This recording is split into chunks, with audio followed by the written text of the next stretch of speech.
بھائی کو ہنستے ہوئے دیکھو تو تمہارے دل سے دعا نکلے کہ تم ہمیشہ ایسے ہنستے رہو، یہ نہیں کہ اس کو ہنستے ہوئے دیکھ کر تمہارے دل میں اچھے خیالات نہ آئیں اور اس کا مذاق اڑاؤ۔ یہ عاشق رسول کا کام نہیں ہو سکتا۔ اس لیے یہ عظمتیں اے مسلمان بھائیو اپنے اندر پیدا کرو۔ انشاءاللہ یہ اخلاق ہم اپنے اندر پیدا کریں، دنیا آپ کا سکہ مانے گی، دنیا آپ کی عظمت کو مانے گی، دنیا آپ کو سلام کرے گی، دنیا آپ کو اپنا رہنما بھی بنا سکتی ہے، لیکن اس طرح نہیں جس طرح آج کل ہم کرتے ہیں۔ زبان سے بڑی دعویٰ، عمل صفر، عمل کچھ بھی نہیں ہے، بس ایک دوسرے کو خوش کرنے میں ہم لگے ہوئے ہیں۔ میں کسی کو، وہ جو شاعر فارسی میں کسی نے کہا ہے، من ترا حاجی بگویم تو مرا غازی بگو، سچی بتائیے گا کہ ایسا نہیں ہے؟ دو مل گئے آپس میں، کہیں چلے گئے، انہوں نے کہا کہ بھئی لوگوں کو تعارف کروانا ہے، اپنے عظمت کا سکہ بٹھانا ہے۔ ایک نے دوسرے کو کہا کہ تم مجھے حاجی صاحب بولنا اور میں تمہیں غازی غازی بلاؤں گا تو لوگ ہماری عزت کریں گے۔ وہ نہ وہ حاجی تھا نہ وہ غازی تھا۔ ایک دوسرے کو ہم ان اسٹیج پر کھڑے ہو کر اس طرح خوش کرنے کی کوشش کرتے ہیں، ایسے بات نہیں چلے گی۔ اپنے نفس کو خوش مت کرو، اللہ کو خوش کرنے کی کوشش کرو۔ اپنے ذات کو خوش کرنے کے بجائے رسول اللہ صلی اللہ علیہ وسلم کی ذات کو خوش کرنے کی کوشش کرو۔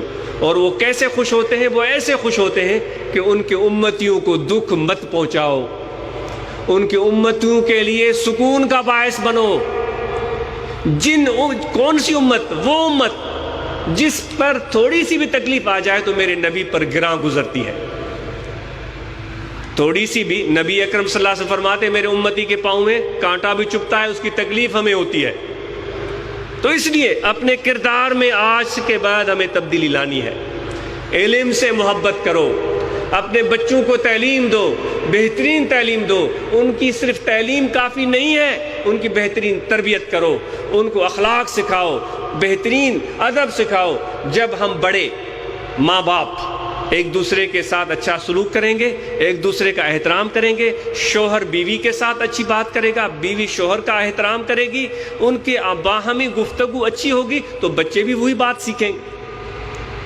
میاں بیوی کی لڑائی چلتی ہے، ایک دوسرے کی ٹانگ کھینچتے ہیں اور پیٹھ پیچھے بچوں کے سامنے برائیاں بیان کرتے ہیں، اور پھر ہم کہتے ہیں کہ بچے بڑے بے فرمان ہو گئے، بچے بڑے بے فرمان ہو گئے، ہم تو بڑے اچھے تھے، لیکن آج کل کے جو بچے ہیں نا وہ بے فرمان ہو گئے۔ بھئی کیسے بے فرمان ہو گئے؟ تمہارے سائے تلے بیٹھے ہیں، تمہارے ناک کے نیچے بیٹھے ہیں، تمہارے ہاتھوں میں ہے۔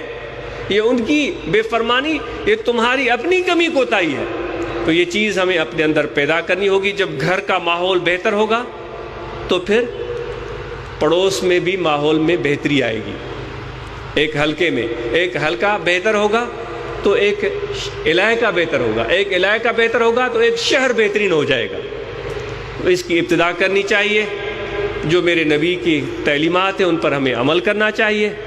کسی کو دکھ مت پہنچاؤ، احسان کرو تو بہت ہی اچھا ہے، احسان نہیں کر سکتے ہو تو کسی کو تکلیف مت پہنچاؤ، اور لوگوں کے لیے سکون کا ذریعہ بنو۔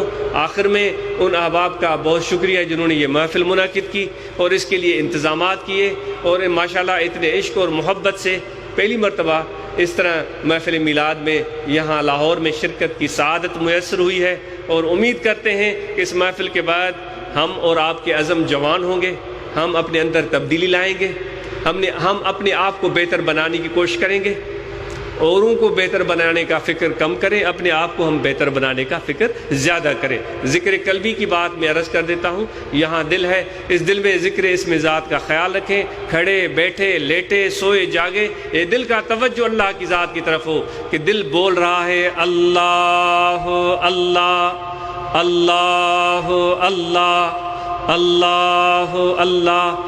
یہ دل کا ذکر ہے۔ میں پہلے عرض کر رہا تھا کہ حضور کی رحمت تو برستی ہے، لیکن ہمیں نظر کیوں نہیں آتی؟ اس لیے نظر نہیں آتی کہ ہماری دل کی آنکھیں اندھی ہیں۔ جو آسمان بادلوں سے بارش برستی ہے وہ زمین پر برستی ہے، جو نبی کی بارش برستی ہے جو اللہ کی رحمت برستی ہے وہ دلوں پر برستی ہے، قلوب پر برستی ہے۔ ان اللہ یحیی الارض المیتۃ بماء المطر، بے شک اللہ تعالیٰ بارش کے پانی سے مردہ زمین کو زندہ کرتا ہے۔ ان اللہ یحیی القلب المیتۃ بنور الحکمت، اللہ تعالیٰ دلوں کو اپنے نور حکمت کی بارش سے ان کو زندہ فرما دیتا ہے۔ تو بھائی اس دل کی طرف توجہ تو دو، اس کو ہم نے بلا دیا۔ اللہ تعالیٰ فرماتا ہے لا یسعنی ارضی ولا سمائی ولکن یسعنی قلب عبدی المومن، آسمان بھی نہیں سما سکتے، حدیث قدسی ہے، زمینیں بھی نہیں سما سکتی، اے میرے مومن بندے تیرا دل مجھے سما سکتا ہے۔